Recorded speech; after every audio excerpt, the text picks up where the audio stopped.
Thanks everybody for joining us tonight. I am Christy Walsh. I'm one of your members at large. And Mike Russell is our other member at large who helped me throw this shindig together. So I apologize for reading a list. This is my very first Zoom meeting that I've sort of not just listened in on.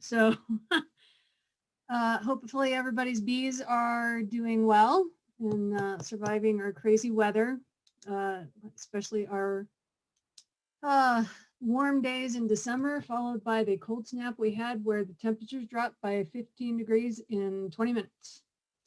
So that was probably quite the adventure for them.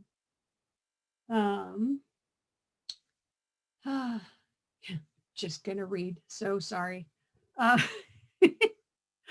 I'm very happy that you all have joined us to get so that we're meeting again in a brand new year.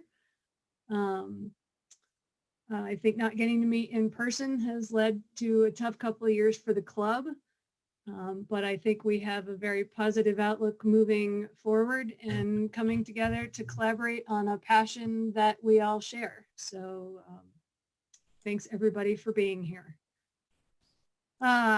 So now that our pep talk is out of the way, I'm just going to jump right into our business report for 2021. And Mike can, or anybody else that wants to, can ask a question or stomp on me if I say something out of that I shouldn't be. For anybody who didn't hear through the grapevine, their current board, Kristina Williams is our president.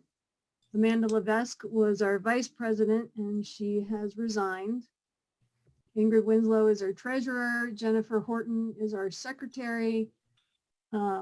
Mike Russell, myself, and Lauren York are your current members at large. And Jennifer Cornell served for a bit, but she has resigned. We unfortunately have not done a huge amount of activities in this past year. Hopefully all have been getting together in person, but our club hasn't initiated too much. We were lucky enough to have Beth Conray lead a hive tour in July. Did have a few other people who reached out and volunteered to lead that tour. So thanks to those people. But we only had enough coordination for one tour. But I think that tour was pretty well attended, wasn't it, Christy? I unfortunately had a conflict, but I think 12 or more people showed up, right? Yeah, I think on it, people kind of trickled in and trickled out. Yep. A lot of people were kind of daunted by the number of people they thought who were going to show up. Okay. And it's too bad because there was, one apiary, there were only 6 of us. Oh, okay, gotcha. So, that is kind of set by whoever leads the tour, how many people they want in it. And Yep. Beth is definitely a more the merrier kind of attitude when it comes to those. All right. Okay. Well, I know there's a lot of demand for those, so I imagine we'll, a little bit better coordination and more of them this coming spring would be a good idea. Yes, agreed. For anybody that doesn't know, members, we voted to let members carry their dues from 2020 into 2021 since we didn't pay for any premises costs. A couple of thank yous. Thanks to Mike he actually did some legwork in November, December, January timeframe to reach out to enough people to make sure that we had at least one person willing to fill all the board positions. If you didn't hear from Mike, it doesn't mean that we didn't want you to be on the board. We encourage everyone to run who is planning to. We just wanted to make sure we had at least one person for each position. So thanks to Mike for that. Thanks to Mary Ellen for being our Zoom master tonight. And briefly on the National Western Stock Show, the board The current board did vote not to continue the booth, but we didn't really realize the importance that it has to the BCBA, other local clubs, and even at the state level. And I'd like to thank Miles McConaughey for coordinating with the CSBA to make that booth happen this year. He does expect that it will continue in some fashion going forward. We just don't know what that is. And thank you to the handful of BCBA members who helped staff the booth. The survey, please fill that out. So far, we've only had about 1/3 of all the people on the members list fill that out, and it does help let us know what everybody's experience level is. There's some places in there for people to tell us what events they would like to see, speakers you might want to hear, stuff like that. So you can do it anonymous or not. It's up to you. So please just, probably takes less than a minute unless you're very chatty. So please fill that out. The packages. We'll talk about plans for the March meeting in a second here, but we're hoping to have some vendors who normally would come to an in-person meeting and you could walk around and chat with them. Unfortunately, over Zoom, that's really difficult. So hopefully we'll figure out a way to get all of the bee vendors sometime, 5-10 minutes, just to let everybody know what they're offering and why they're the best. But in talking to one of them today, said, don't wait for March. If you know you're going to order bees and then you know who you're going to order them from, please go ahead and put your orders in now because they do go fast. For membership, if you didn't read through all of the emails that we sent out, there is a form on the website for you to fill out to send in with your fees. So please get that filled out and get your fees in. Everybody is going to be due this year. Let's see. Plans for the March meeting right now. Assuming that there are no glitches in the elections, we will be announcing your new BCBA board. Beth Conray has agreed to come on and talk about the swarm lists, swarms in general, so definitely want to catch that information. Dawn Server is a previous member at large on the board and has been going to bee conferences around the country, and so she has agreed to sort of just give us an oversight into what it's like to go to the bee conferences. And then again, we'll be having hopefully having some vendors there for anybody that wants to order nukes or packages. So that brings us to the treasurer's report. 2021 was a very slow year. We had a grand total of $65 in expenses, $25 for the Niwot Bee Festival, $30 to our domain manager, and $10 for our state registration. The current net worth for the club is $12,907.09. And that concludes the treasurer's report. So for the rest of the evening, you probably all know, we're going to have board nominations, and Mary Ellen and I believe Joe are going to run that for us. After that, we are lucky to have Kristina talking to us about, for our new beekeepers and continuing beekeepers, always good information, what to do in the next 3 months for your bees as the spring weather comes in. Teresa and Cynthia from the BeeChicas are going to talk to us about pollen. And then we'll close the evening with the memoriam for Tom Theobald.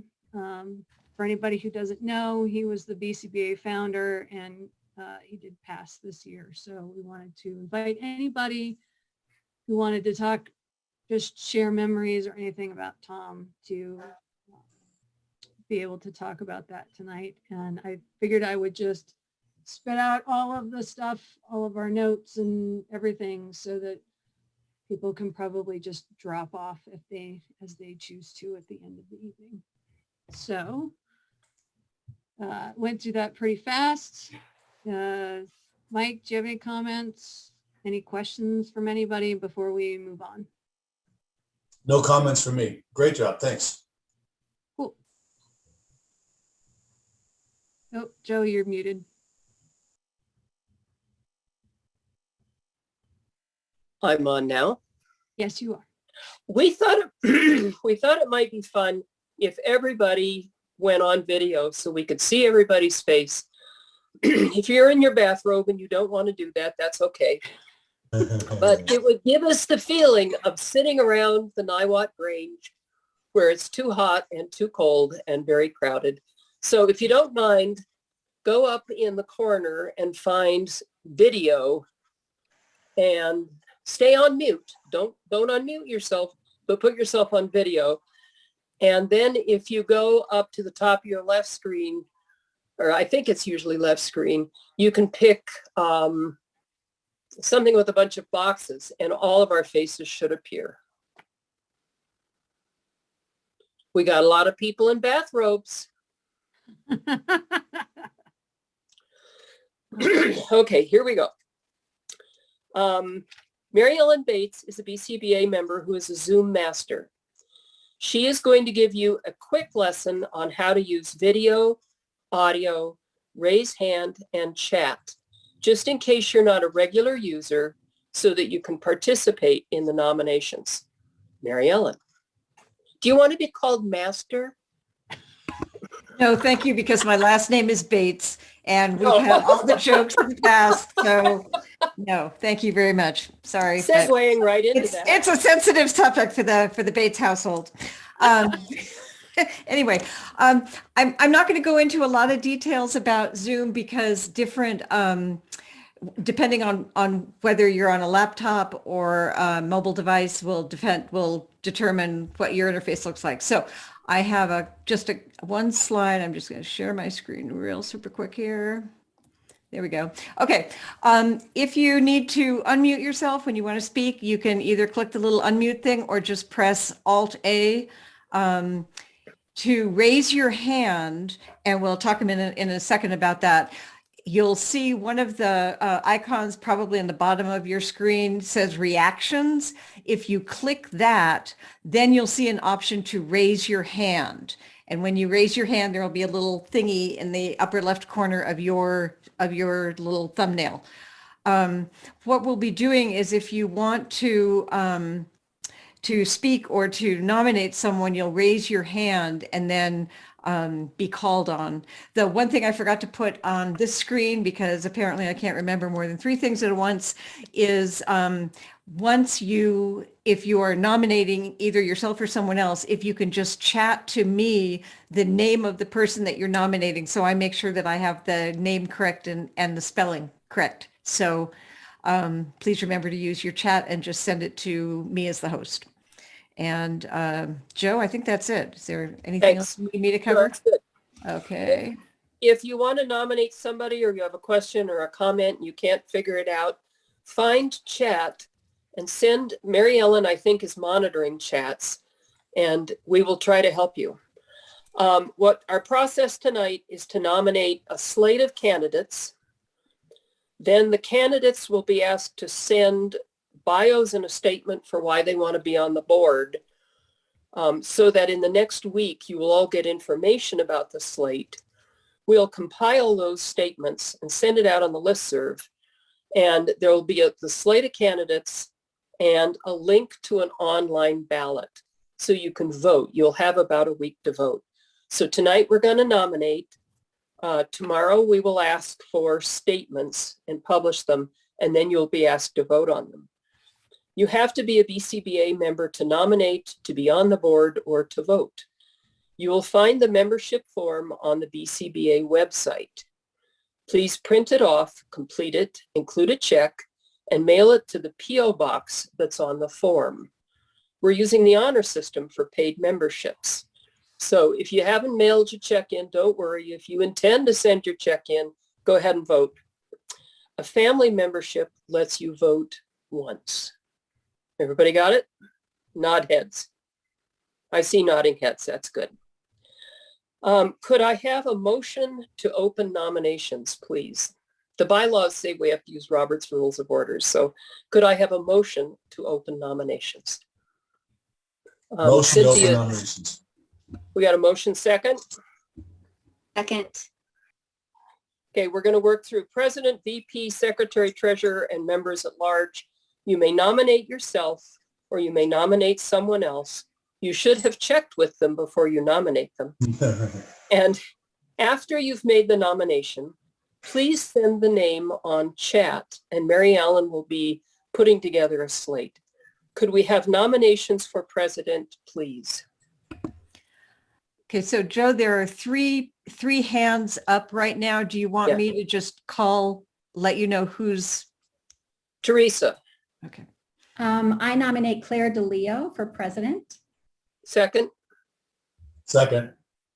Would you send that name in on chat, please? Ruth, I think I saw a hand. Yes, I'll nominate myself for president. Second. Nice. Would you send your name in? Can you write? I can try. I'll get hers. I've got yours. Oh, Ruth. okay. I've got yours. Okay, And thanks. there was another hand. I had my hand up, but I was going to nominate Claire as well, so I took my hand down. Okay. Any other nominations for president? This is kind of weird, isn't it? Nod your heads. Okay. That'd be great. Nominations for vice president.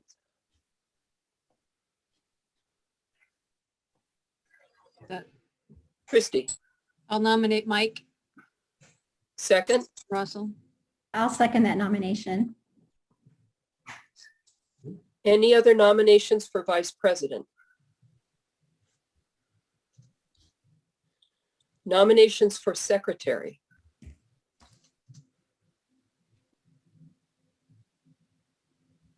I would like to nominate Liz Jansen for secretary. I second. I second it. Would you send that name in on chat, please? Yes. Any other nominations for secretary?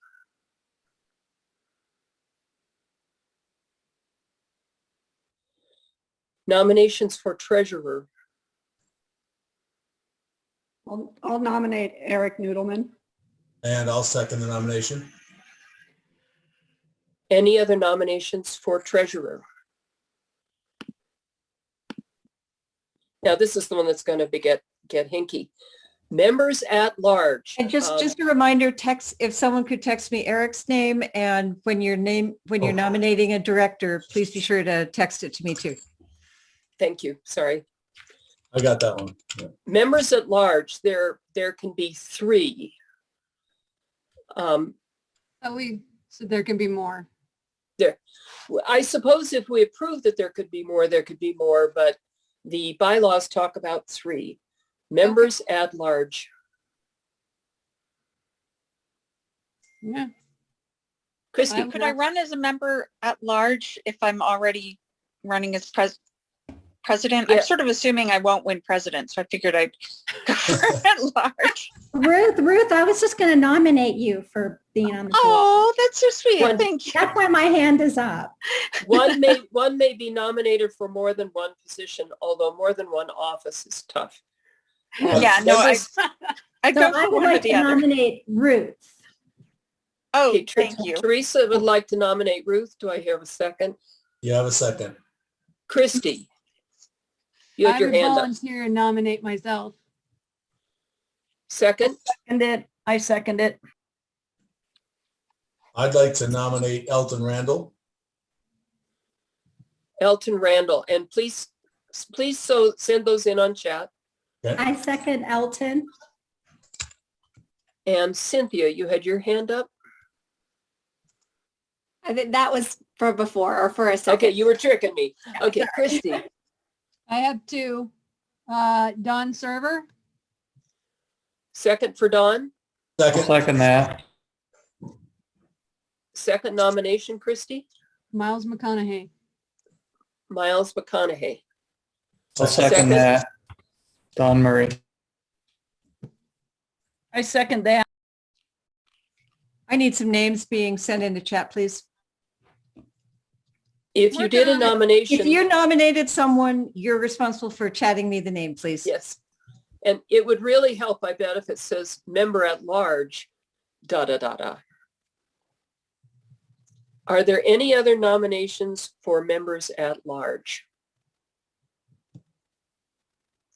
Now, I'm going to go back from the beginning and make sure we didn't lose anybody. Any more nominations for president? Any more nominations for vice president? Secretary? Treasurer? Members at large? Mary Ellen, I bet you don't have the slate ready yet, do you?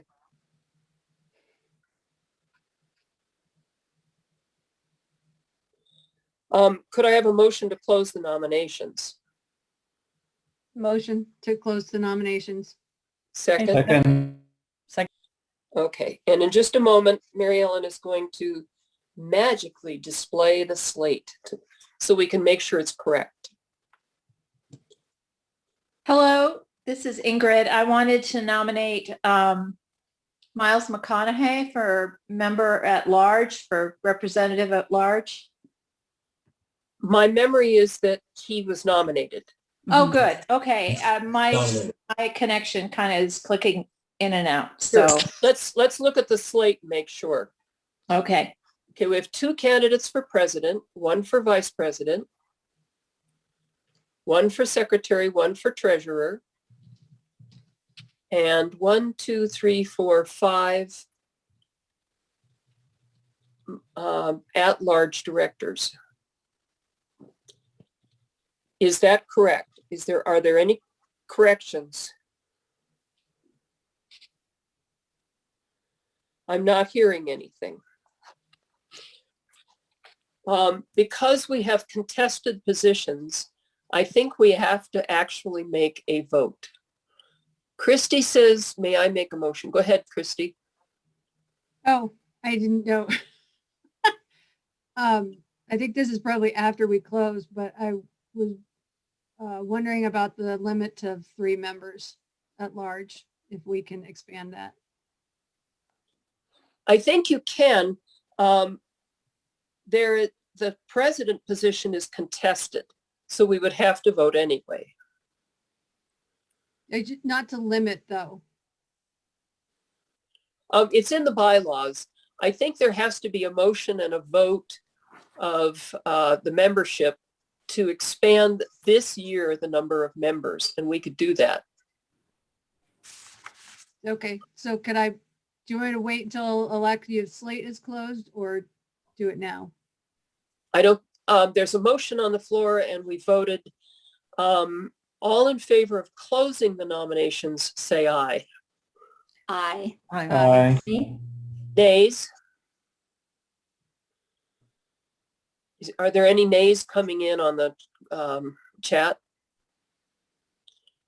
Okay, the nominations are closed. Now you can move, Christy. Make your motion.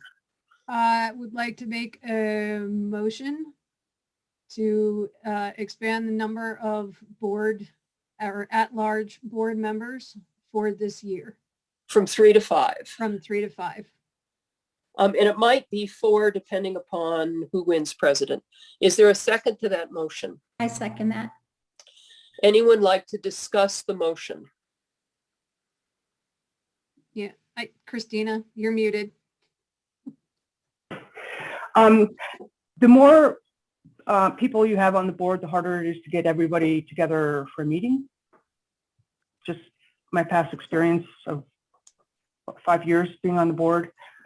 And it's very hard to get anything done or getting consistency if only half the people are there. And I think the idea behind 3 was that it makes it an odd number. So for voting, there are no ties. Right. No, I certainly understand that sentiment, Kristina. I mean, if you get too many people on the board, obviously it becomes unwieldy. I think, the motion to go to 5, let's, I'm in support of that. Let's try it. And we've got some great candidates, and, it just seems like a good time to accommodate as many folks as, would like to be involved and put effort into the club. So, but thanks for that input. It's a very, very good point. I mean, too many people and it gets unwieldy. Can somebody just explain what an at-large director does? They set up the booth at the Niwot Bee Festival. The board pretty much meets as a board, and everyone discusses things equally and votes equally. The at-large members don't have specific duties like a secretary or a treasurer, but they often end up with really fun projects like the county fair. But there's also a job description on the forum of what the board members do, basically it's just support what all the officers tell them to do. But there are specific things the BCBA ends up doing that we need somebody to take charge of. And the way it was set up, okay, so BCBA it's changed. There used to be just the 2 meetings a year, and no specific beekeeping topic. And I don't know if the board ever met as a board. So what we were doing before this stupid virus is there'll be a membership meeting with some beekeeping topic every other month. And then every other month, the board would meet on the first Wednesday. So the board members were meeting, 6 times a year on alternate months from the member meetings. Ruth, it looked to me like you had your hand up. You're on mute. Okay, I was just wondering if in order to pass something or have a meeting that's considered a real meeting, do you need a certain number for quorum? We've got more than a quorum present. We've got 43 participants. Oh, I wasn't worried about this meeting, but I was thinking for board meetings. If you had an extra member at large or 2, would that mean that it would make us need, 2/3 of the board or something and make it harder to actually in my experience, it's much loosier than that. I can rarely remember voting, and there was never a tie. Okay, fair enough. Also, I've been on the board as an at-large member, and my travel schedule was crazy that year, so I didn't make probably half of the board meetings. And so I think it's good to expand it to 5 just in case people are traveling. You get more participation from the board members. Well, you're actually, the way it's written now, you're required to be at those board meetings. I think you can miss 2 and then you're off. I know, that's why I was off. That's flexible. I mean, who's going to know? I imagine that you could zoom in. In the interest from the of moon, time, probably. Is there anyone else that has a completely different point of view to express? And I'm going to call the question because we've got a rich program tonight. I would like to acknowledge Kristina's experience, that it could be challenging to get the board and all the officers together if there's more people on the board. But I also want to say there's going to be plenty of opportunities to volunteer for committees or other things. So, just because somebody doesn't get on the board doesn't mean that there isn't anything to do. So I think there's, room to participate through volunteering for a committee. I also want to thank Kristina for the last 2 years. It's been so hard from all of our perspectives, but to be running the board and to be, navigating this COVID time. So just want to say thanks, Kristina. You're welcome. Yeah, for sure. Sorry, I should have put that in my comments at the very beginning, and I apologize for. I think March is the big wild party for Kristina. But Oh, good. All right.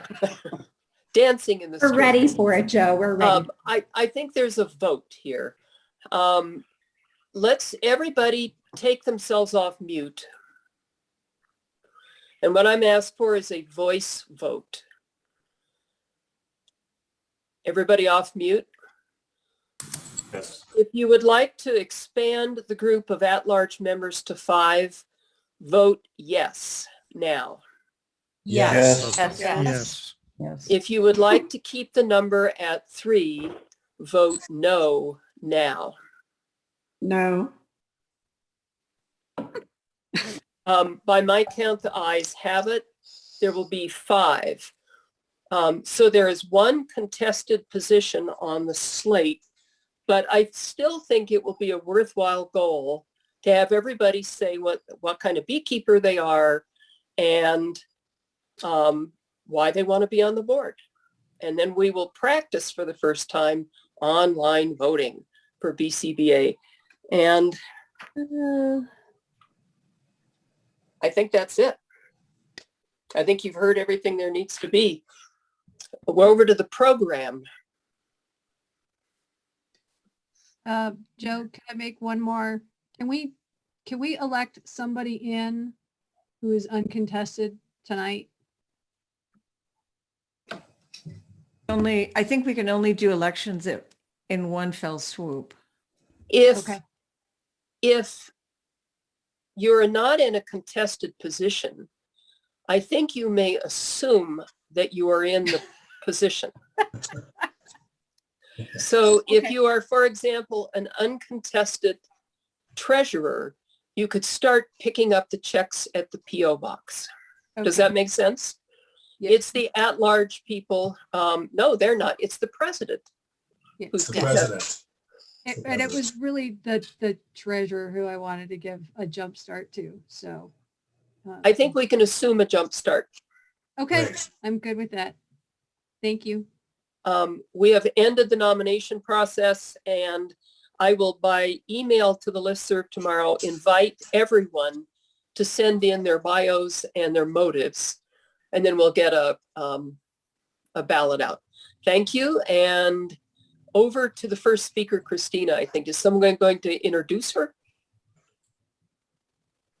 I can do that. Hi, Kristina. Thank you for agreeing. You're muted. Thank you for agreeing to share your knowledge with us tonight. Really looking forward to it. I apologize for not getting you on the list earlier and thanking you for being our president for the last 2 years. But as Joe said, that shindig is coming. Well, I'd like to say that the remaining stragglers, you and Mike and Ingrid, I think, did a fantastic job. I think it went much better than any other board I've been on of the BCBA boards. So thank you guys. Thank you, Kristina. So I do not have an official bio for Kristina. I have had her out for mentoring for me several times, and I know that she is an amazing beekeeper with, I won't say how many years of experience, but it's a lot. Kristina, is there something else you would like to say that is a better introduction than the one I am giving you? Or you can just. There's a little bit on one of my slides. Okay. So, I wanted to mention she has a PhD. That's a pretty big deal. No, it's just a master's. Just a master's. Oh. That's cool. But luckily my last name isn't Bates, so I could stop there. All right. Sorry, I should have been more prepared for introducing you. I apologize for that. Kristina is extremely well qualified to give us our talk tonight. So take it away. Thank you.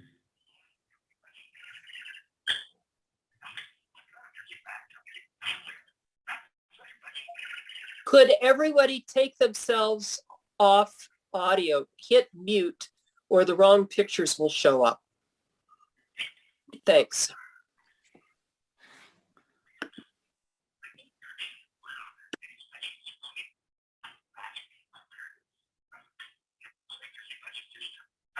Oh, no, stop that.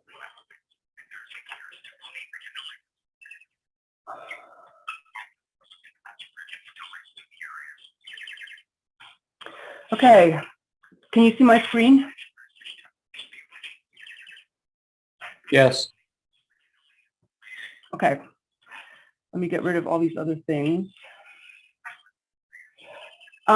We have BCBA t-shirts designed by the BeeChicas. We have men's and women's, a whole range of sizes. They're 100% cotton, and they're being modeled here by Tom Theobald. And so they're $25, and we can do porch pickup or whatever. Probably email me or Ingrid, and we can get you organized.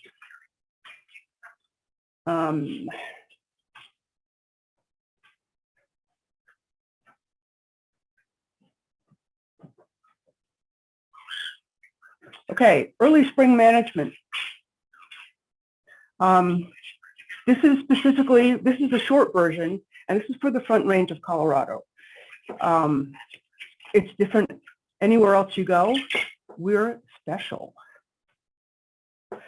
So my company is Behave LLC, and I do professional mentoring and support for bees and their keepers. And I mean, sometimes I go, Alexa, shut up. Sorry. Sometimes it's helping the bees out despite their keepers. But I started beekeeping about 35 years ago, and I've done it from Pennsylvania to Texas to Western Washington, which is the opposite of Colorado because it rains every day. And I've done a lot of one-on-one with a lot of beginner beekeepers and intermediate beekeepers. So I kind of have a handle on what their problems are or issues. And I also teach classes. So it's not just the beekeeping experience I have, it's just experience working with people who need help.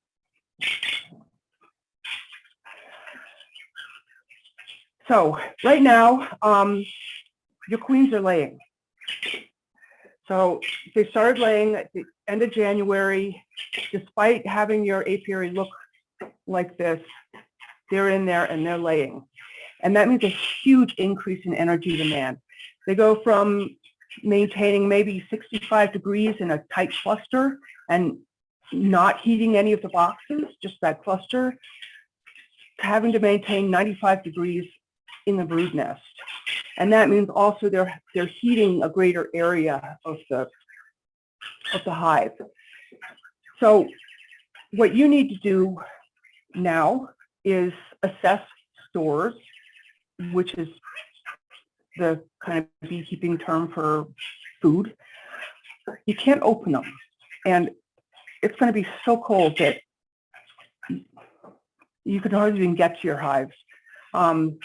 But what you can do is you heft the hive, and that means going around to the back and putting your hand underneath the hive and just lifting it a couple of inches, just the back end of it, and gauging how heavy it is.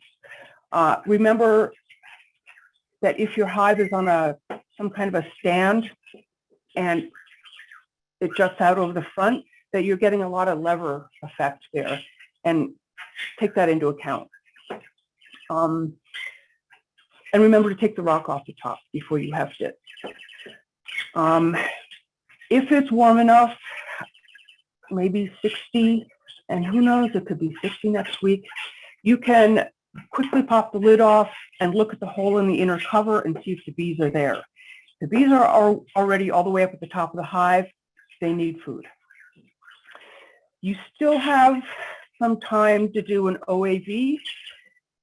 Ideally, it's done mid-December to the end of January on a day that's about 40 degrees or more, because the queen has started laying and they probably have capped brood in there now, depending on your queen and your situation. As soon as there's brood ready to be capped, all those mites that have been hanging out all winter are very hungry and they jump right into that brood.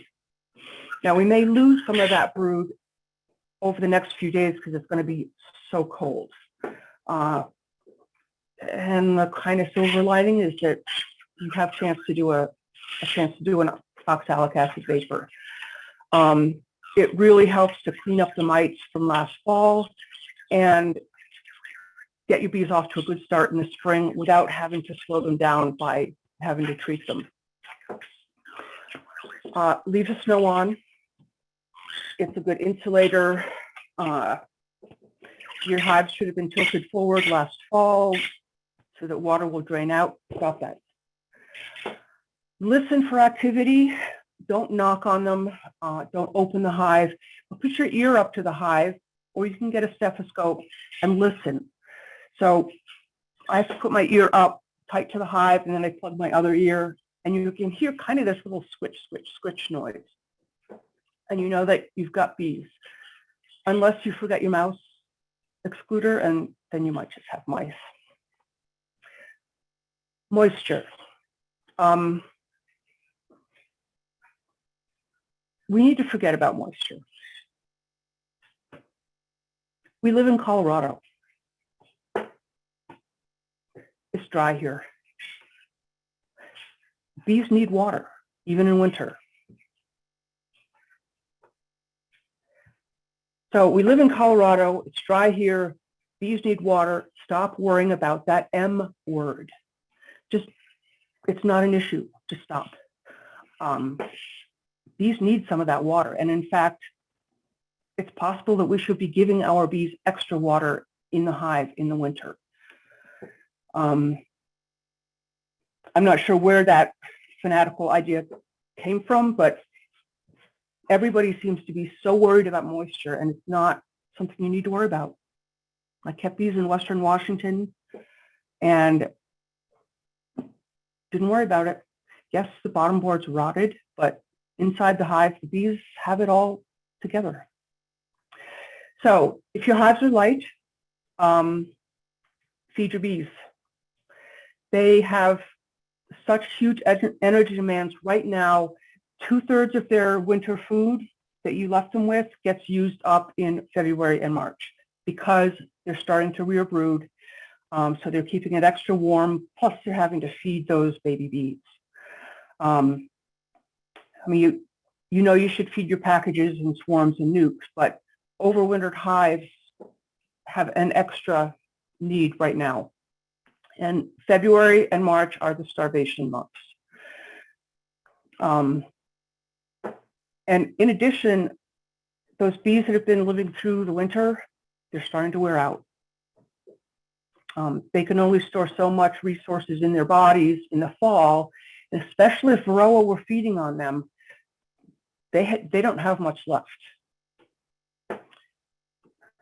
So when you feed your bees, you're going to feed them white sugar. It can be beet or cane, doesn't matter. Don't use brown sugar, turbinado sugar, organic sugar, because the market for most organic sugar is for something slightly off-white. Agave race maple syrup, not good for bees. Mostly with these, the mineral content is too high. It will make your bees sick, especially if that's their only food source. And that organic sugar can be a problem in Boulder. I've seen hives fail because of organic sugar. It's a nice idea. Sugarcane is one of the most pesticide-intensive crops we have, but until we can get quite organic sugar, it's not for bees. So to mix it up, you're going to mix heavy syrup. If your bees need food, they need food. They don't need a lot of sugar water. So 2 parts sugar to 1 water. That's a 25-pound bag of sugar. It's on the bottom shelf. 5-gallon bucket. Then add 12.5 pounds of boiling water. So that's 1.5 gallons plus a cup, 12 pounds to 25 pounds of sugar. Stir it until it's dissolved. Don't add anything else. You don't need acid. That can actually develop something called HMF, which is toxic. Don't add any woo-woo crap, not Honeybee Healthy, not Nose of It, not probiotics, not herbals. Bees don't eat those things. You can eat them, but they are not for your bees, and they can make your bees very sick. So that's about 67% sugar solution. Honey is about 80 to 85% sugar.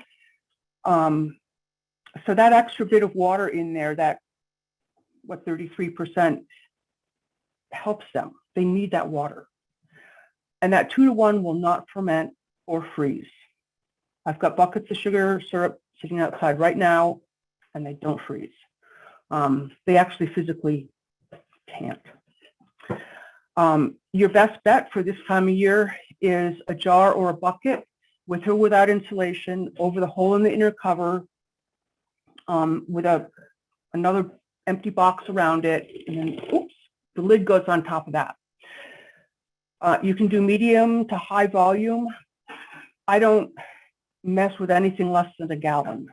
And every time you go in there and change food or add food, it's a disturbance for the bees. So go with at least 1 gallon at a time, or 1/2 gallon. This is a nut jar from Costco. It's got a plastic lid. It's easy to drill holes in there. Thanks. And the biggest advantage of this is that it's accessible to the bees, and it's low tech.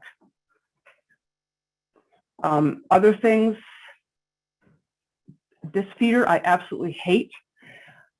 The bees can't get there if it's cold. That's totally inaccessible to them. It's a wimpy amount of sugar. Raccoons will get it before your bees do, and the sun will push the syrup out, and you think your bees are getting food, and it's the ants that you're making happy. You can take those jars and those feeders, and you can put those on top of the inner cover. But use 3 or 4 of them. When is the first bloom? Anybody?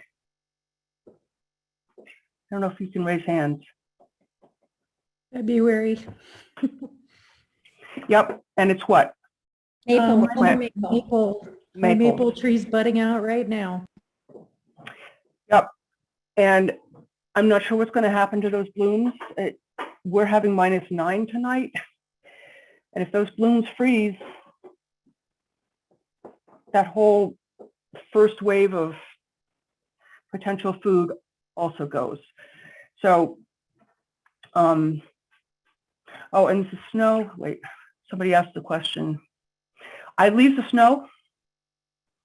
The bees can breathe through it. It insulates. It's protection against wind. If the bees want to make an entrance, they will funnel warm air down there and make their own little tunnel out.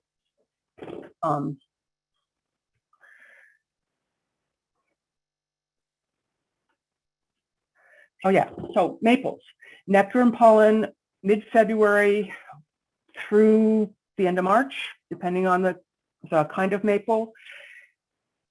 And that's if the blossoms don't freeze, and if it's warm enough that the bees can get out and get to it. Around that time in, say, mid-March, you can start adding pollen patties if you want. But remember that bees can't go through more than 1 brood cycle on our artificial pollen substitute. Global patties will add real pollen to their patties, but the the pollen substitute that does not have real pollen in it won't sustain them for very long. And so you end up with more problems. And if you're supplementing with pollen, you need to be prepared to go in and do some serious swarm abatement. You can feed dry pollen outside of the hive in the springtime. But remember that squirrels like it too.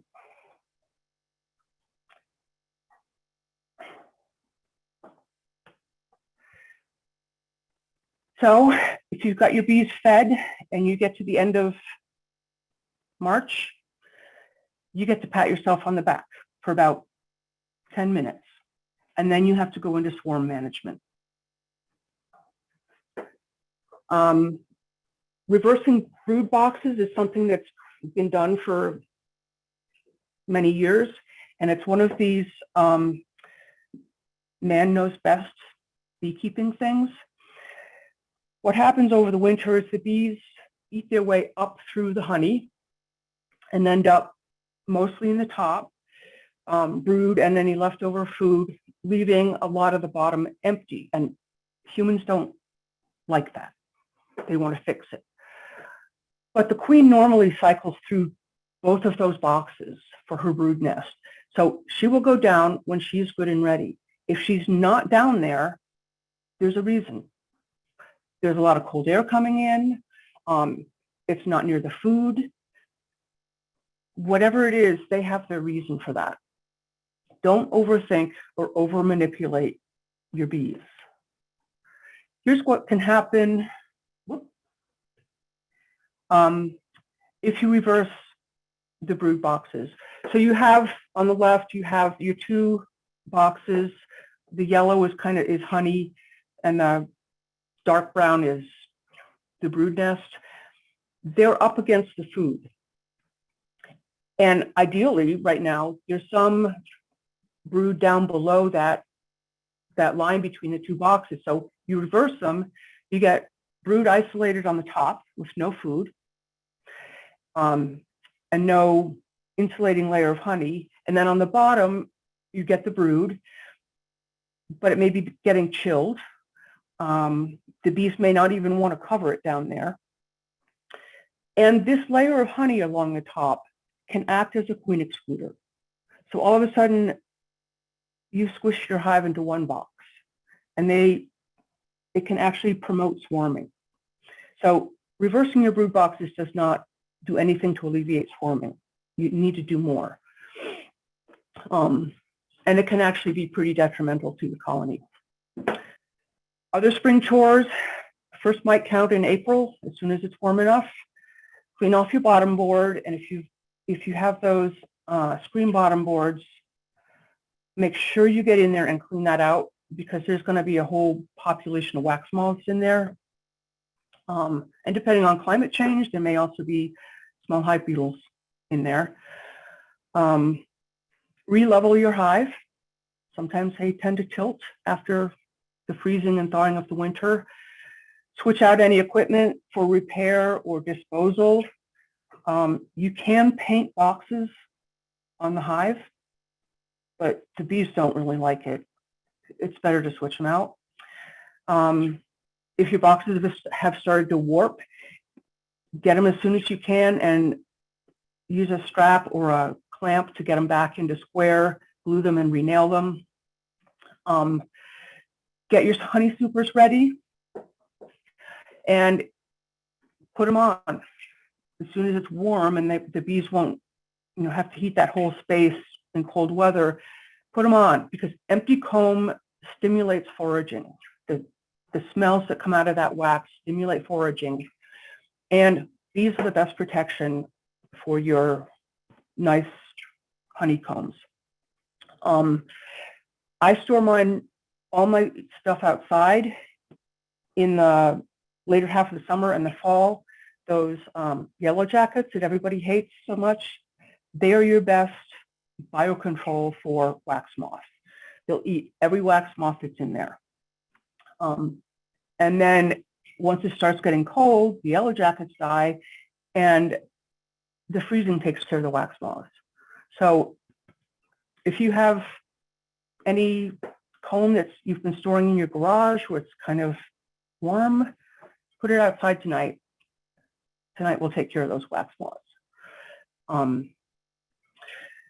If you use PDB, which is mothballs or paradichlorobenzene, air it out for 2 weeks before you put it on your bees. And if you've been using naphthalene mothballs, technically you should not be using those for honey supers. And PDB is bad enough. It's a carcinogen, and I just don't think bees need that stuff. Provide water starting this month, because your bees are going to get used to whatever their water source is, and you don't want that to be your neighbor's hot tub or their dog dish. You want to keep them at home. It's good neighbor policy.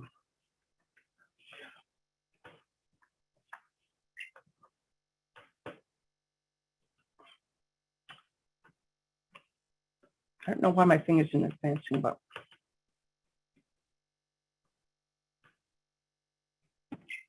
maybe that's it.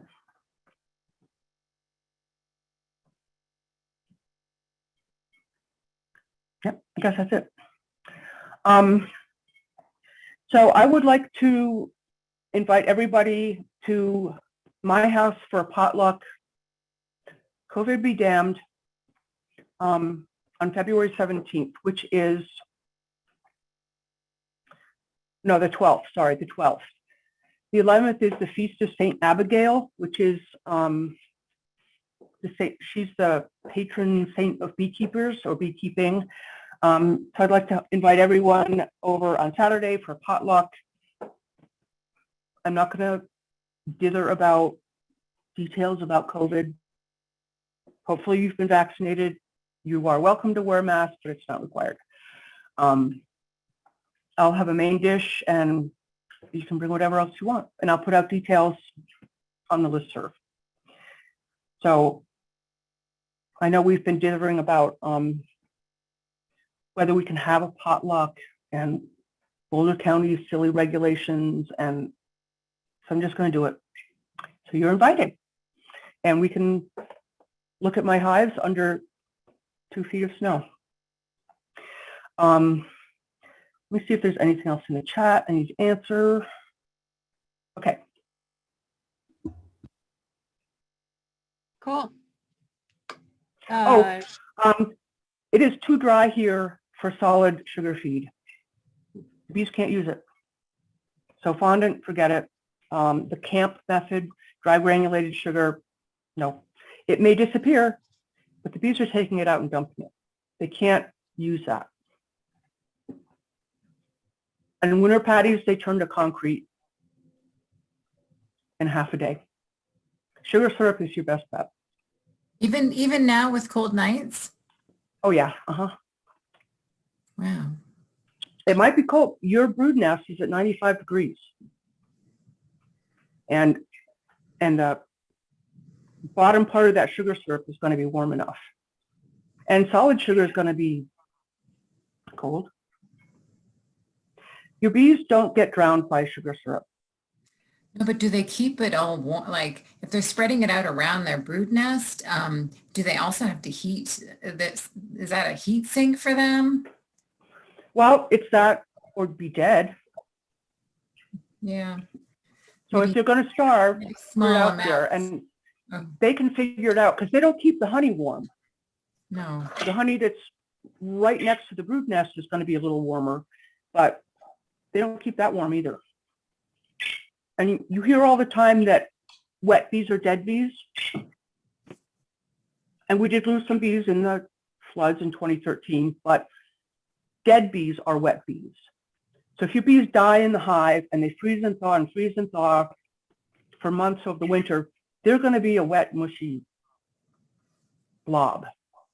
Not because they got wet, but because they died and started dissolving.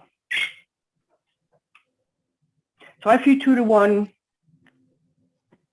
the year of the flood, actually. I fed 2 to 1 all winter because I hadn't had time to do my fall prep. If they don't want it, they don't take it. Okay. Thank you so much, Kristina. Awesome information and stuff that I probably already knew and have forgotten. So new things and things that I should have remembered. So thank you. Thank you. Okay. If you have any more questions, please put them in the chat or take them offline. We're going to try and keep this evening moving so we don't run out of time. So without further ado, we are going to move on to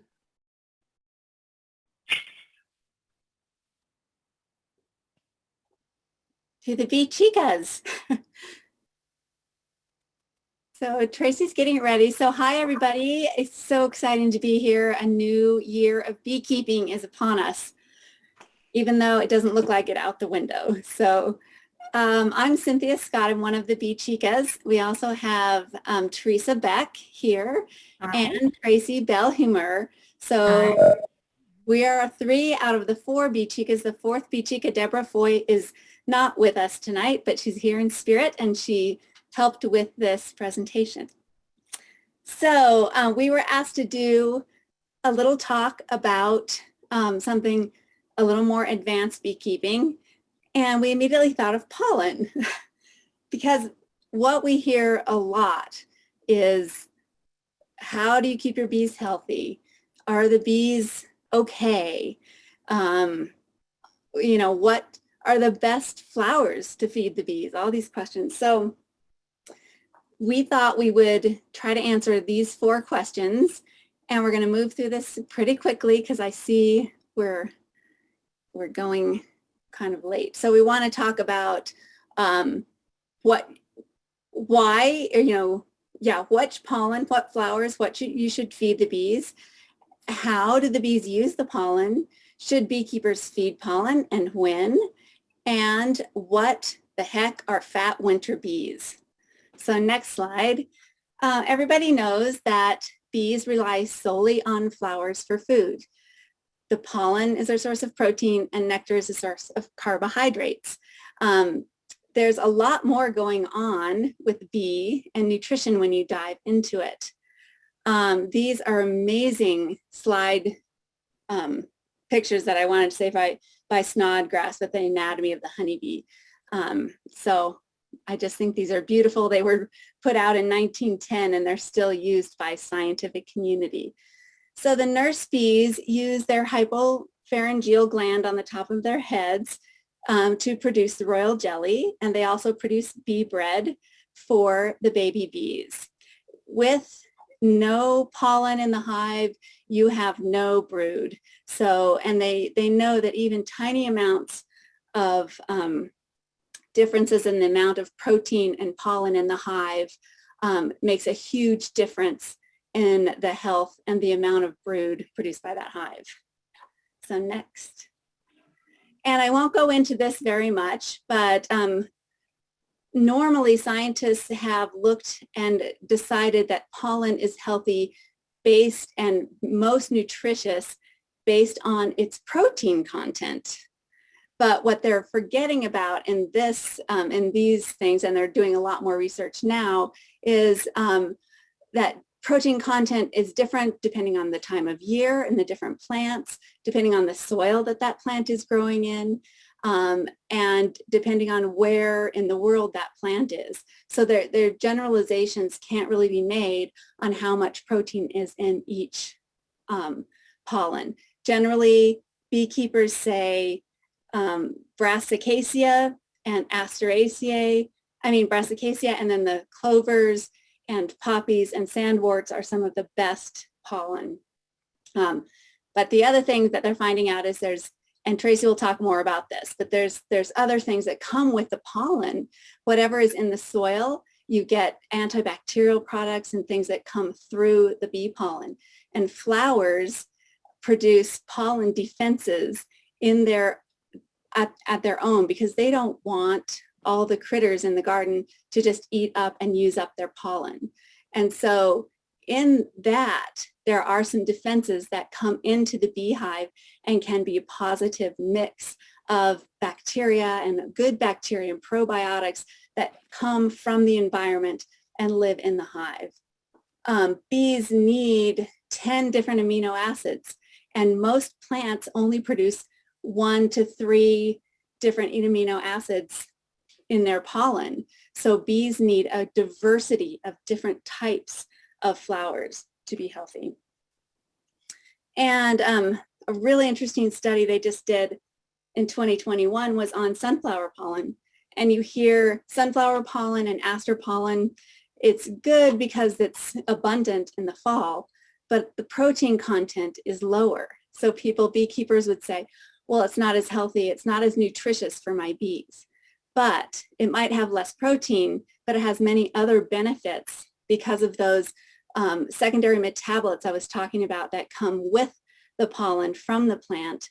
You get decreased infections from gut bacteria like Nosema, and it also has been shown to increase a bee's tolerance to parasites like varroa mites. So we don't have time to go into this very much, but I have resources at the end that will show you that study.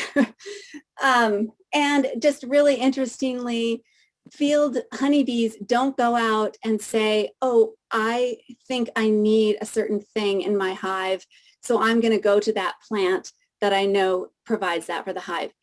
They've done so many studies and they find that field bees, honeybees, just go out and they get the easiest, closest, most abundant source of pollen and they bring it all into the hive. And so they're all about quantity. And the nurse bees in the hive are the ones that sort through that and feed the quality to the bees. Okay, Tracy, take it away. Thanks, Cynthia. That is so fascinating. So this is looking at a sunflower pistil, I guess, a part of the plant. But then these little Velcro balls are pollen here. And they look like there's armor on the outside and then like tools for mobility to attach to bees' legs. So that tough outer shell that's on these pollen grains, it's called an exine, and it protects the pollen from the elements, but it's very hard to break through that pollen. That's why pollen lasts for like, we use it for looking in snow and dating snow, like glaciers and stuff, so long time. And so honeybees have enzymes and bacteria in their lower digestive tract to break that exine apart and access the nutritious cells on the inside. So then they digest that interior and they excrete the exine or the husk. And so we're talking about like the larval stage, not the adults. During the brood rearing seasons, it's stored just for a few days or not even, it's consumed immediately. During the winter, its shelf life is quite long. Any stored pollen as bee bread is fairly long lasting, but this is something interesting. And part of the point of this slideshow or these slides is to ask the question whether bees are making bee bread for preservation or for enhanced nutrition. So it used to be thought up until, I think, do you know the dates, Cynthia? Like the last couple of years, new research is showing that, and the old research was that the pollen is fermented into bee bread so that the exine is broken down and it's like of more available nutrition for digestion or more available for digestion for the bees. It turns, and then, okay, so bee bread, just so everybody knows, and you probably already do, it's basically pollen packed with a few drops of honey, then packed into the cells. And then going into winter or for longer preservation, you can see some of these have a layer of honey glistening over top of the honey, and that's for longer shelf stability. So the preservation part is done through some fermentation to prevent like that pollen to degrade, but the husks are still intact. So where does that bacteria come from for the fermentation? Well, it's just like the pollen has a whole microbiome on the outside of it. It's healthy bacteria, or it's bacteria from hopefully from a healthy ecosystem. One of the dominant species is the lactobacillus species, and that's in sauerkraut, yogurt. That's a bacteria present in the cabbage that you buy that you pick out of your garden, or even buy at the grocery store. You can imagine that the bees are preserving like their pollen, just like we would preserve cabbage for long shelf storage in the winter. I didn't say that well, but you get the idea. But what's interesting is bees, when they're raising their brood, will choose fresh pollen, not the fermented or not the older pollen in their stored pantry, but they'll consume readily like fresh pollen, which tells you that that they're digesting the pollen in their own like digestive tracts. There's not enough bacteria in a honey crop to add enough bacteria to these packed pollen cells for it to break down that exine. So this is a quick slide showing pollen diversity here, all sizes. The pollen on this bee at the bottom, that's pumpkin pollen grains. And then up top, under an electron microscope, it's sunflower and hollyhock. And then on the left side, the BeeChicas, Cynthia found this one, so she can speak to it. But it has, do you want to speak to that one, Cynthia? I was muted. No, that's just to show that even if you put a beehive in the middle of an apple orchard and it's surrounded by tons of apple pollen, the bees will bring a diversity of pollen into the hive. And so your honeycomb will look like this with all different colors. I'm sure you've all noticed that, but that's just to say they choose diversity. Thanks, Cynthia. On to Teresa. Okay, so the question we had is, should we feed pollen? Is it necessary to feed pollen to our bees?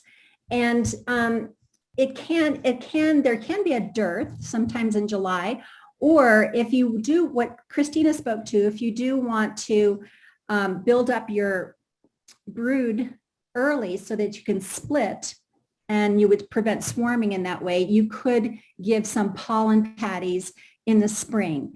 And so I've trapped pollen before. Here is a jar of some pollen that I've taken from a Sundance pollen trap.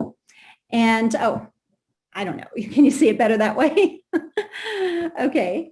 So going back to the trap, I use a bottom trap that I put underneath the hive. And then there is an entrance, a bottom entrance.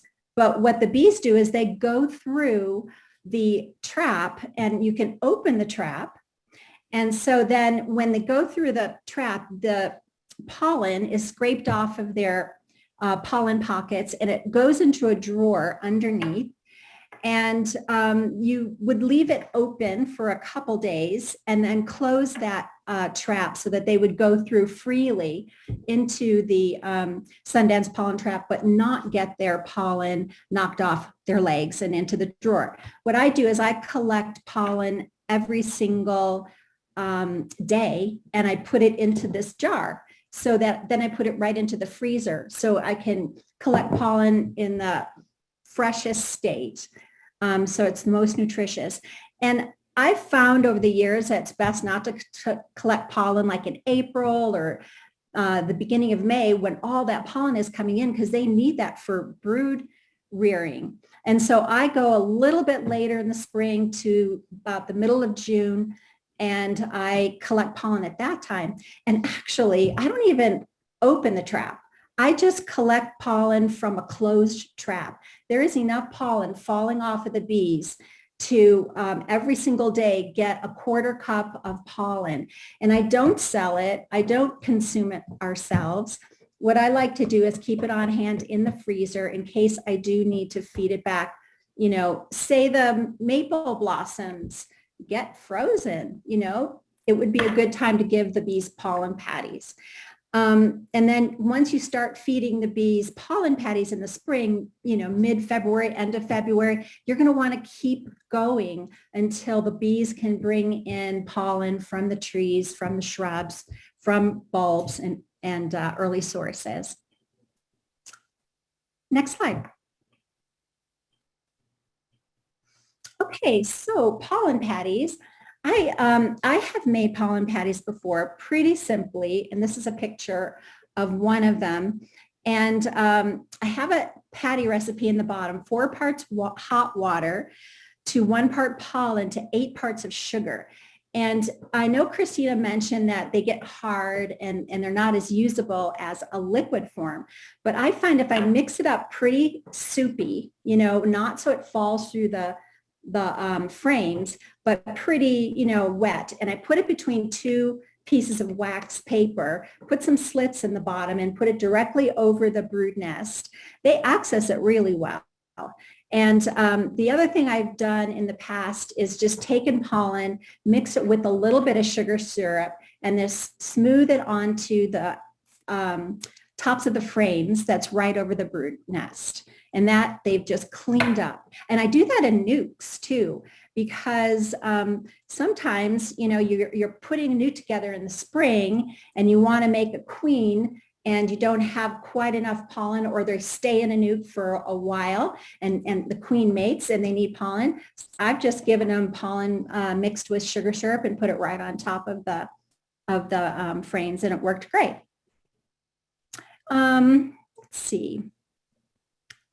You can also dry sprinkle the pollen into cells, but the best thing to do is to spray it with like a heavy sucrose spray, sugar syrup spray, and then put it in. But you wouldn't want to be doing that at this time of year. That's only when you can open your hives. And this time of year, you don't want to lift out and even look at the brood. Although I know Deborah Foy, she's not here, but she would tell you this. She actually went in to feed her hive back capped honey frames because she saved a couple supers of capped honey frames, and because she's worried about them. So about mid-January, it was 60, 65 degrees.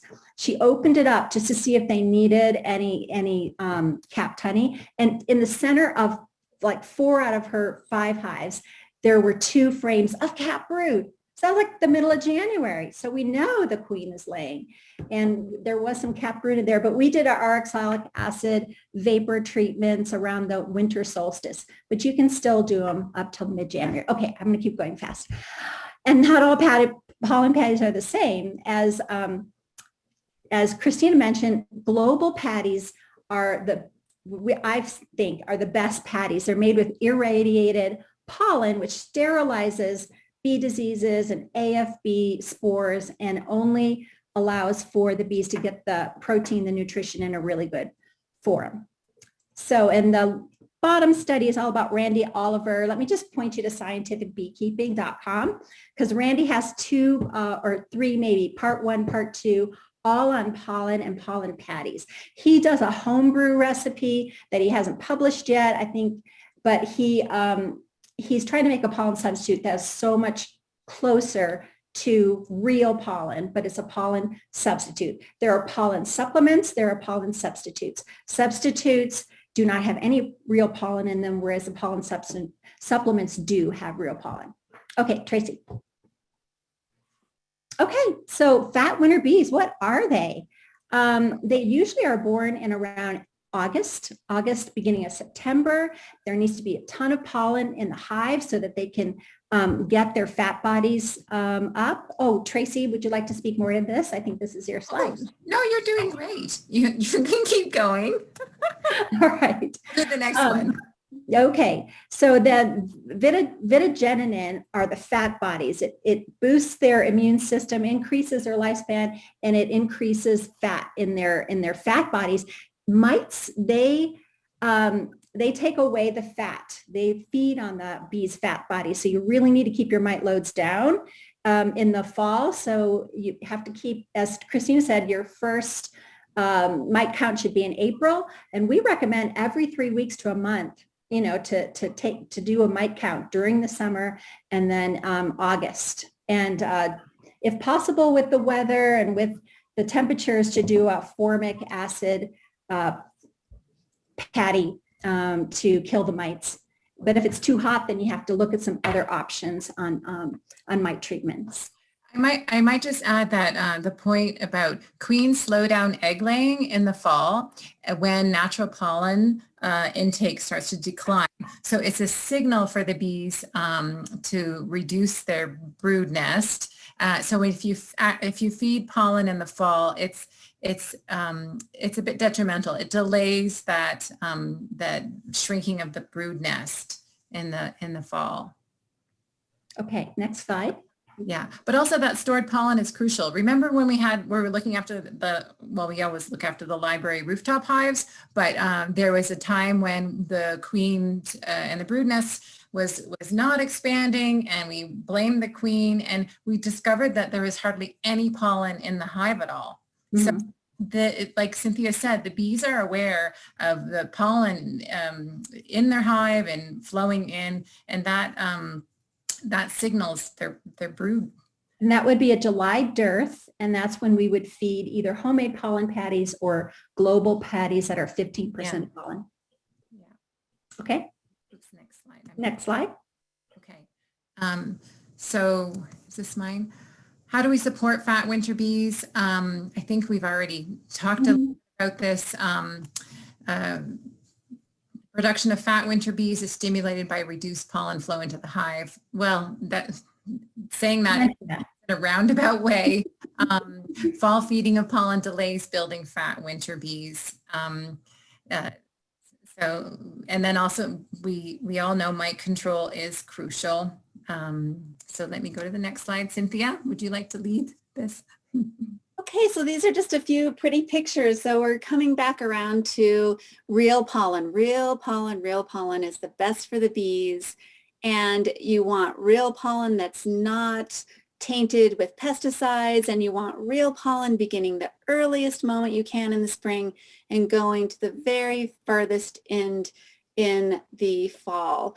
And a big diversity of native plants and non-native plants that are good pollen producers is what you want in your garden for the bees, because as I keep saying, it's the biodiversity and the habitat that you want to be healthy, because then the plants will be healthy, and even the grasses. Bees will collect wind pollinated plant pollen. As I said, they'll just get the most pollen they can and bring it into the hive. And so every study I read had a big category for grasses, grass pollen in the hives. So they always find it in the hives. And this is a really cute picture just on the left. It's a picture of wheatgrass that was over my pathway in the garden, and I whacked it off about a foot above the ground in August. And then I came back in late September, October. Every single one of those grass, they're tiny, this is a large picture, was full of a native bee nest in there. So that is just goes to show you that if you're a messy gardener, you're really probably supporting the ecosystem better. Those are little perdita. Those are little sweat bees. Maybe they were, yeah. Okay, you saw them emerging. Oh, I saw them emerging. Yeah. I'm not sure. I think sweat bees nest in the ground, so I think these were some other kind of mason bee or something. Oh, and don't forget your lawn. Especially if you are planting a lot of trees and shrubs for diversity, which you should be doing, you're going to cut yourself off from the sun. And you'll look out in your yard, and what's the sunniest place in your yard? It's your lawn. So why don't you plant some flowers in it? Like the clover, it's one of the highest in protein. And this Veronica, it just takes over. And of course, the early violets and dandelions that come out, just, think of your lawn as a huge garden bed that you can be using from beginning to the end of the season. Just email the BeeChicas with questions on how to do this, and Cynthia and Teresa will answer. Okay, next slide. And don't forget that pollen is available in annuals. As long as you can see the pollen and the flower is open, then the bees are going to go get some benefits from that. And of course, we're looking for diversity. So annuals have good merit, and even in your vegetable garden, don't forget to let a lot of things bloom for not only the honeybees, but for all of the bees that are going to be out there in your garden, like carrots and dill and fennel. And this artichoke, which is the big purple one, it's in the thistle family. Thistles are amazing food for bees. So, and Colorado has 22 different species of native thistles, and they have amazing resources. And think of those plant defenses that you're getting from this wide variety of plants. And carrots are one of Cynthia's favorites that she lets go to seed, and they're really pretty. So in conclusion, just allow diversity and abundance to grow around you.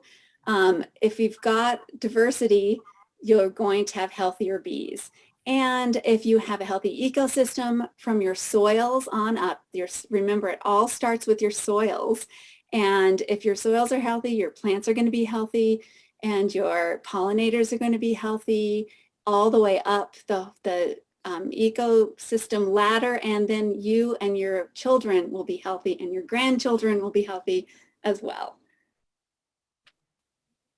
Awesome. Thank you guys so much. Thanks for those resources. That's great. So if anybody has any questions, we have a slide there that she just passed over. You could go back to that shows just actions that you can do, because our motto is Earth Day is every day. And we have lists and lists and resources on our website, and we will try to get this slideshow up on the website as well, so you can look at those resources and see some of those interesting studies. If you want to dive deep into pollen, people are diving deep into pollen research, so you can look at a lot of that. All right. Thank you very much to the BeeChicas. That was amazing information. Hopefully I'm not cutting you off too much, because we would like to make sure that we have enough time for our memorial to Tom. So Tom Nagel is going to jumpstart us, because he's been a very long time friend of Tom Theobald. We don't have anything planned after this, so unless Mary Ellen kicks us off, I think we could probably run over a little bit and just let people sort of leave as you need to. Yeah, let's go ahead and let Tom Nagel take it away, please. You are muted, Tom. Okay. Can you hear me now? Yes, you're good to go. Okay. My name's Tom Nagel, and I was president of the BCBA, I think, for 3 years in I'm forgetting, but it's probably late 90s. And I started beekeeping a few years before that. So I've known Tom for probably 20 years. But really not as well as some of the other beekeepers, like Miles and some of the older beekeepers. They knew Tom a lot better. But still, I knew him and had quite a few interactions with him. And I always had a lot of respect for Tom Theobald. The imposing size was one factor. And he was just friendly and funny and honest and so insightful about not only bees and beekeeping, but just about a lot of things in life. He was just a really perceptive guy. And from beginning to end, Tom was an advocate for honeybees and beekeepers. He's one of the ones that started the BCBA, and it was originally started to protect the bees from aerial pesticide spraying that was going on a lot around Boulder County. So that was the original reason. And you think about it, from right to the very end of Tom's life, he just spent a lot of time and energy and research dealing with protecting bees, mostly from neonicotinoids. And, you know, I think he's going to be proven right. A lot, you know, there's all this argument. This has been going back and forth for 10 years or more now. But I really think that he's going to be right on. Now, I could be wrong, but he has just kept up with this issue from beginning to end. And I think that it'll be kind of like the cigarettes, you know, people, they deny it for years and years and years. And finally they'll say, all right, you know, we were, we were just fooling you. And that's what I think is going to happen with pesticide companies. And so he was protecting not only the bees, but the planet. And so it's a big loss. And I hope somebody can come along, or people come along to fill Tom's shoes. So thank you.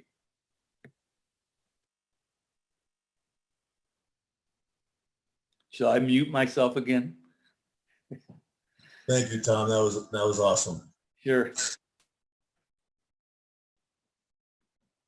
So Tom, you mentioned that Tom Theobald was one of the maybe founder, but first members of BCBA. But he also protected honeybees, but he also protected native bees. Right. And he had a mason bee straw project that he would sell mason bee straws to people.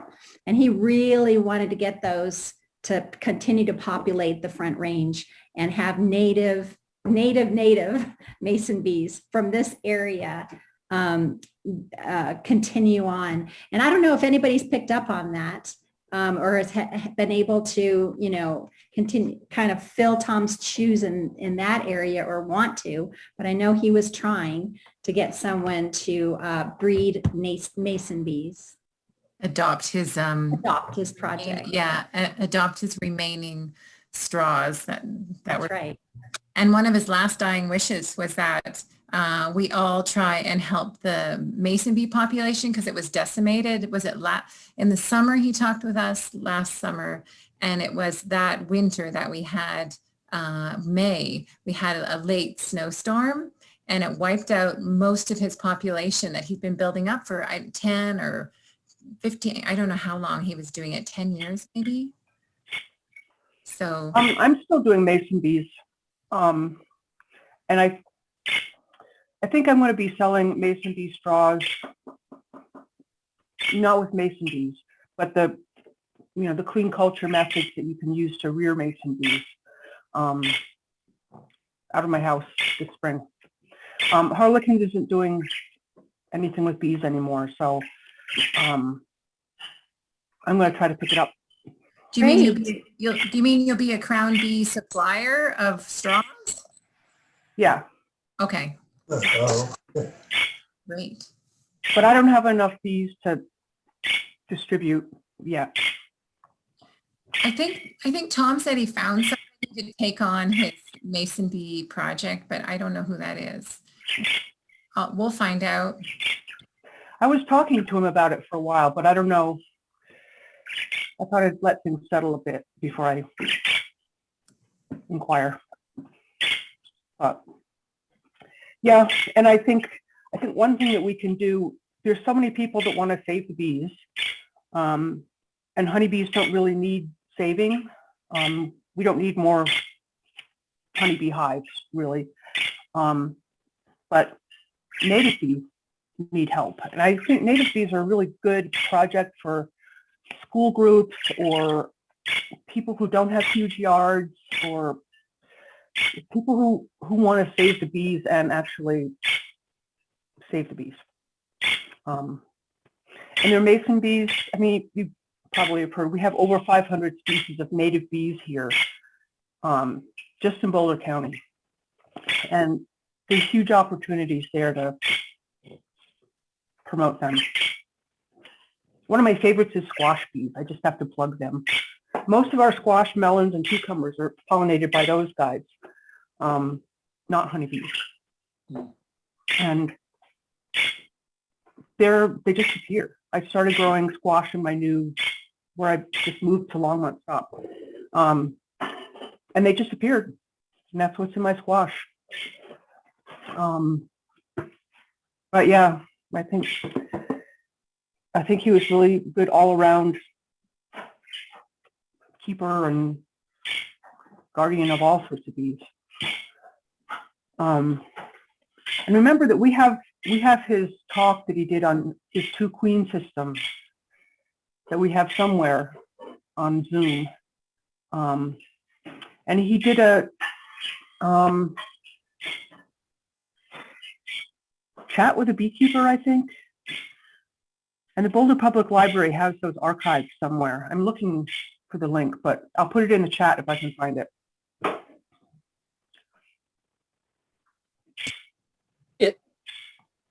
You couldn't talk to Tom very long without hearing about systemic pesticides. And I think it speaks volumes that probably every single one of us can pronounce the word neonicotinoid, and we learned it from Tom. And when he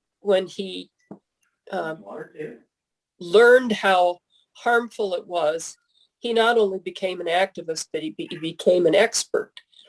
And I participated in major litigation. I mean, he was a party in some major litigation, and he spoke all over and wrote all over and became friends around the world for people who are working on systemic pesticide issues.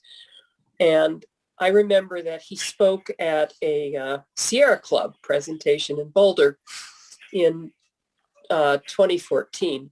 And he was so persuasive and inspirational that several of the members in that audience who heard him speak went out and formed PPAN the next week. So he has created institutions that are taking care of people and pollinators. I'm done. He also was the main energy behind the bee classes that BCBA began, and were really successful in that they did increase the interest and increase the devotion to honeybees and beekeeping. So he was kind of the guy that got that started too. But about his research, if you ever were in his house, I mean, go in that front room, it's just this side of being a hoarder, but I think it was all literature on research about bees and neonics mostly. Yeah, he was a great source of history for us too, the history of beekeeping in Boulder. And the booth that he always put together for the Western Stock Show had a lot of his great insights, and his history book that just great things to talk to the kids about is still relevant, not to mention his beautiful beeswax candles that he made. Yeah, his beeswax candles were just amazing, and he inspired me to become a chandler and learn how to do that. And he was the first person that ever sold me extra wax when I couldn't get enough from my hives to do my candles. But he really was an amazing advocate for not just honeybees, but all pollinators. And as Joe said about spurring on people with PPAN, and he was always very encouraging to me in my work with PPAN to just get the message out. I mean, he used to talk about how we should be in the streets like the 60s anti-war demonstrations about the pesticides issue.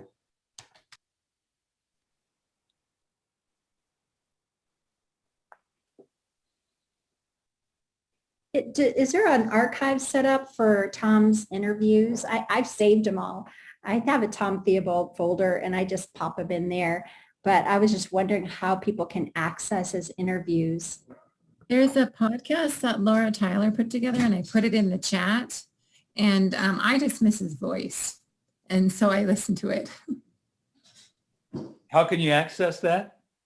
It's just, I put it in the chat, any podcast,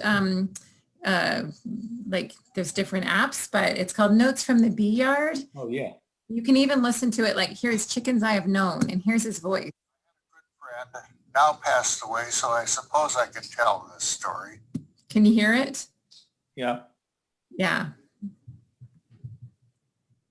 I think I took one of Tom's maybe first beekeeping classes with the Boulder County Extension, and that was back in like 1998 or 1999. I didn't end up keeping bees then because I thought I had developed an allergy to them, but when I found out that I didn't have an allergy to them, and I started keeping bees in 2017, and when I joined the Boulder County Beekeeping Association, I just felt like at home because Tom was at the meetings. I knew Tom from taking his class like 18 years earlier. And he was just always such an icon for Boulder County. I worked for Boulder County for 22 years, and you just heard Tom's name.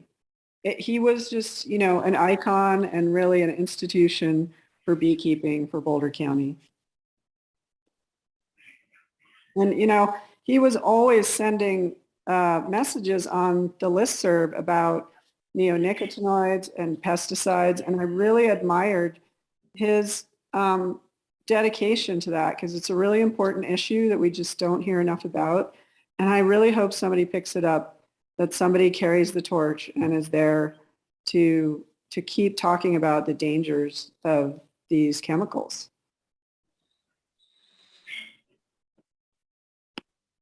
He actually started BCBA back in the day. I met him in 1985, and that was shortly after it had started. And there were like maybe 10 of us. And we met in the upper floor of the Niwot Grange, left-hand Grange.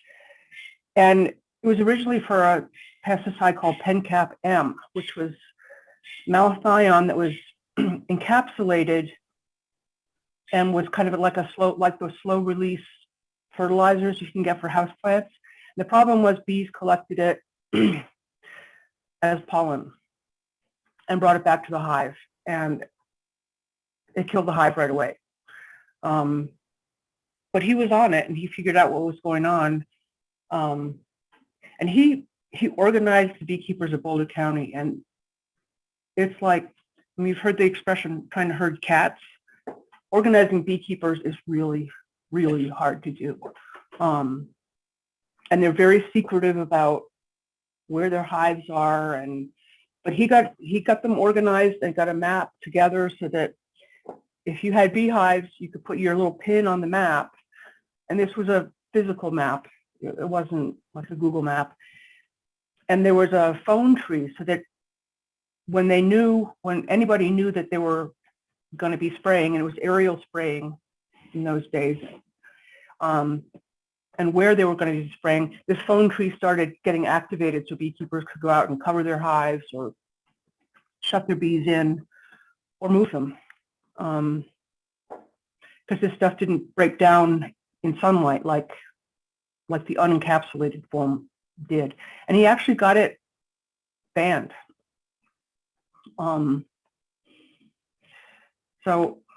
I mean, he started off with that and he kept going. And organizing beekeepers is hard, and trying to go up against the government, the EPA and those chemical companies, you just have to beat your head against the wall so much.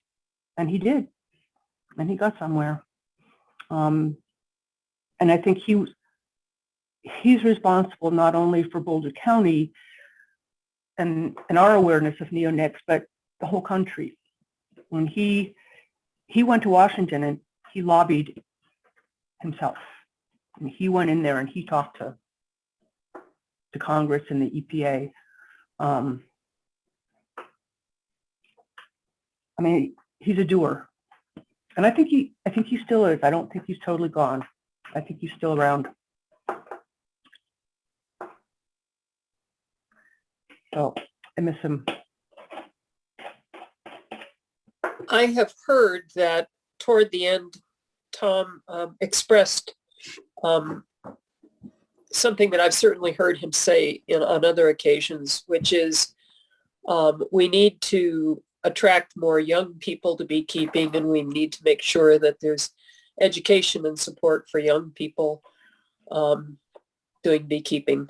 And I've also heard that his family is going to have some sort of memorial for him in the spring when the bees are flying. And it would sure be nice if Boulder County Beekeepers made if we're invited, made a good presentation there. And maybe we could think about a Tom Theobald young person's scholarship program or something. He advocated for that a lot, for having a scholarship program. When we started doing that class and started to get pretty flush with funds, that was the first thing he wanted to do with that, was to make a scholarship fund for some students studying entomology, was his idea. But beekeepers being what they are, we were fussing and arguing over who and when and how, and it never happened.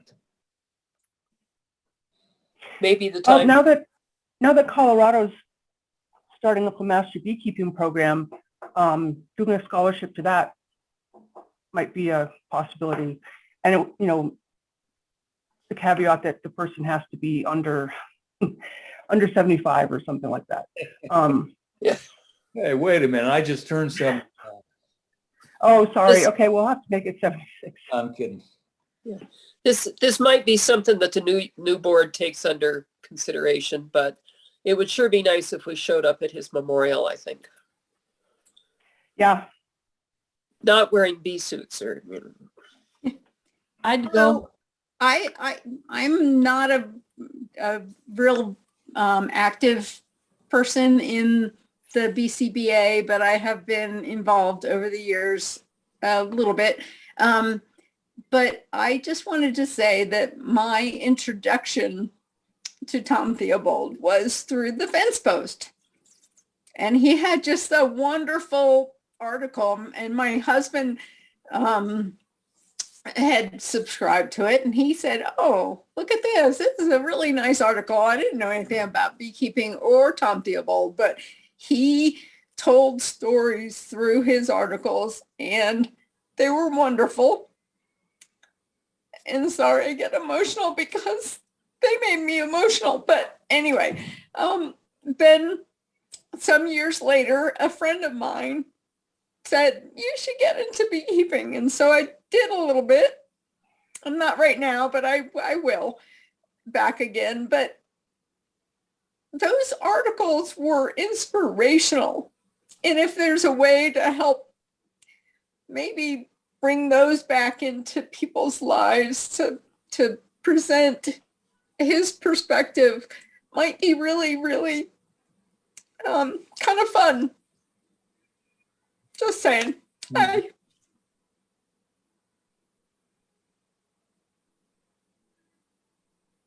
I think that was the notes from the bee yard. Yes, thank you, Kristina. I couldn't remember the name of it, but I just would love to read them faithfully, and they were just so fun and enjoyable and emotional, and so I really enjoyed that, and that was way before I ever started keeping bees.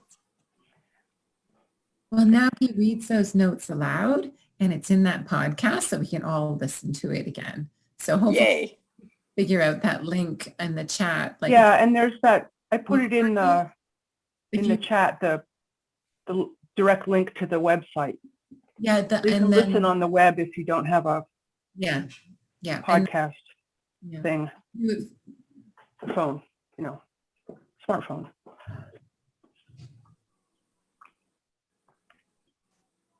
And hi, Cisco.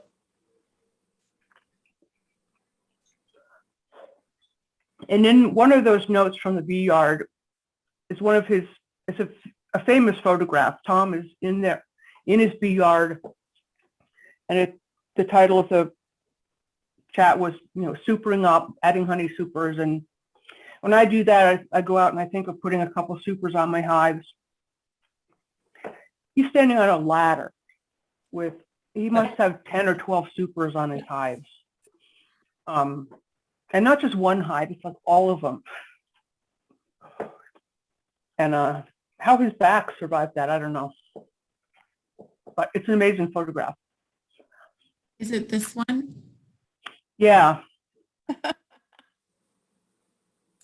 Yay.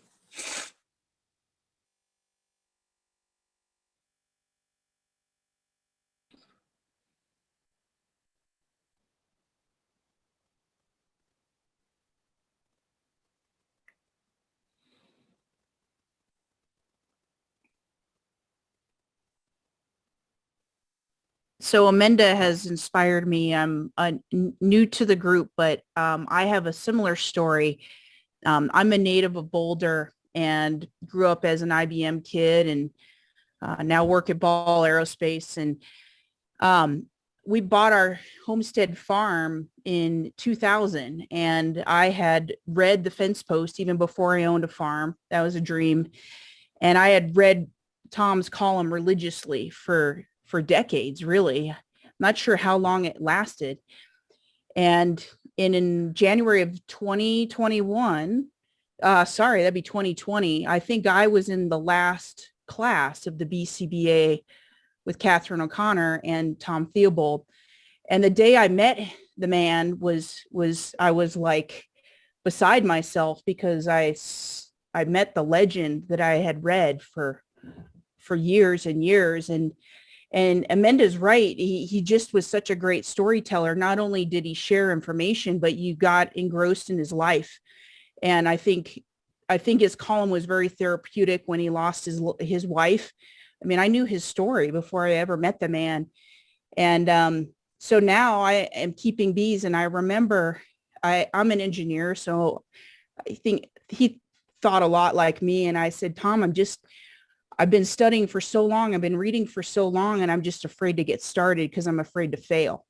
And he said, you just need to go for it. And Catherine was listening beside. She's like, well, I'm really surprised Tom said that. I thought he would have said something. You need to study more. And I did. And so, yeah, I'm in my first year and I'm learning from all of you. Of course, I'm studying and growing up and raising my family on this farm, just west of Niwot. I took my sons to the stock show every year, and we saw him every single year. So kind of closure for me was to be the volunteer at the stock show this year. And folks were right. I knew more than I thought I did. And it was just a perfect circle, because his fingerprints are on so much and on so many people. And I saw on the faces of people down at the stock show where I said, you can do it.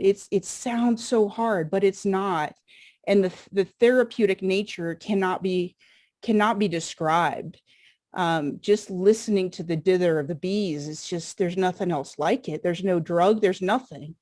And just loved, for hours telling people over and over, and of course, showing the kids all the bees, the comb and everything else. And so it's just amazing. It's such an inspiration to me how one human being can leave such an incredibly positive mark in so many realms and it's so many layers.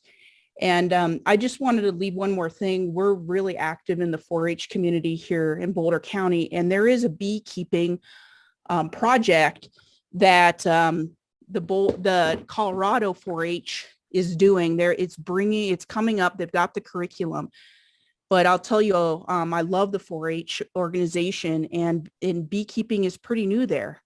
So for your scholarship, I can't imagine a better connection, especially, of course, our 4-H office is in our extension office, to inspire young people and to take on beekeeping and their parents, because 4-H tends to be expensive. You have to be a pretty committed parent. But that's my contribution. I thank you for letting me share about how much Tom has affected me. Thank you, Chrissy. That's awesome.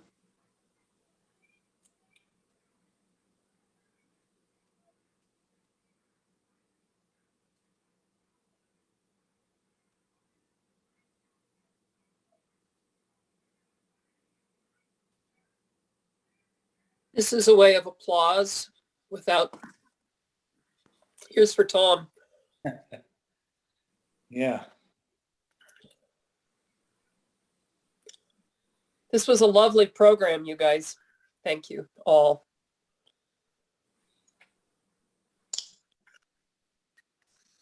Is there a way that we can get, there were a lot of links that were put in the chat. Can those be saved off and somehow publicized? Especially the ones to like Tom's podcast and Notes in the Bee Yard and the Boulder County Library. I can collect those after this and post it on the list, on the BCBA list, perhaps. Yeah, that'd be great. Okay. Thanks, Mary Ellen. You can also in the chat, if you go in the upper right corner, there's 3 dots. And if you click that, you can copy it. So you can copy the chat and get all those links. You know, people say bad things about Zoom, but isn't it kind of nice that we don't all have to scrape our cars and drive home tonight? Love that. Yeah. Yeah. Love that. I have to clean up the Grange. Thanks everyone for attending. Really appreciate it. I know we haven't had many of these Zoom meetings, and I consider this one a resounding success. So thanks everyone. I want to thank everybody who put it together. Thank you so much. I appreciate it. Yeah. Great programs. Love both the talks. Great speakers. Awesome. Thank you everybody for attending too. It's not much of a meeting. I can talk about all sorts of things, but if no one's there, it's not very much fun. Thanks for sharing about Tom. It was great to hear the stories. That was great. That was really great. Okay, well, I think we'll bring the meeting to a close, folks. Thanks so much for attending again, and look forward to seeing you all in March.